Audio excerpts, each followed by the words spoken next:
ይስጥልኝ የተወደዳችሁና የተከበራችሁ የዚህ ቻናል ቤተሰቦች እንዴት ቆይታችኋል? አሁንም እንደተለመደው ሁሉ አዳዲስ መረጃዎችን ይዘን መተናል።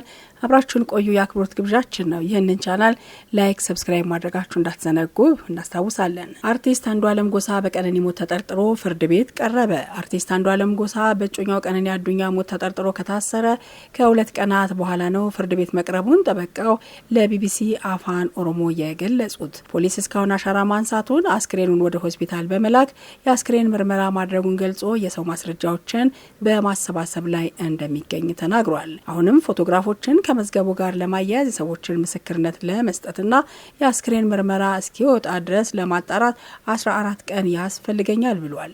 የአንዱዓለም ጠበቃ በበኩሉ የዋስ መብት ይሰጥ ብሎ ቢጠይቅም ፍርድ ቤቱ ግን የአስክሬን ምርመራ እስኪደርስ ድረስ 13 ቀናት ድምጻዊውን በማረሚያ ቤት እንዲቆይ ውሳኔውን አስተላልፏል።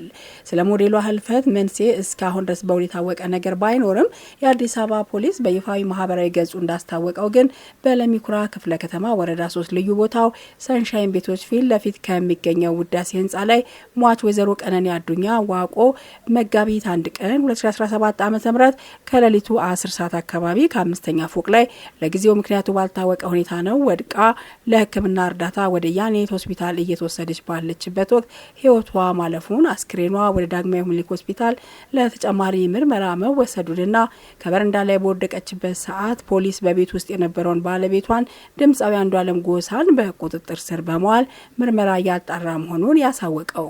ፖሊስም የምርመራ ስራው በሂደት ላይ በመሆኑ አሉታዊ ተጽዕኖ የሚያሳርፉ ያልተረጋገጡ መረጃዎች እንዳይሰራጩም አሳስቧል።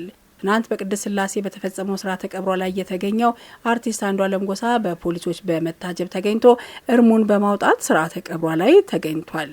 ክቡራትና ክቡራን አድማጭ ተመልካቾቻችን እኛም መረጃዎችን እየተከታተልን ለእናንተ ለቻናላችን ቤተሰቦች የምናቀርብ ይሆናል። መልካም ጊዜ በያላችሁበት ቸር ይቆየን።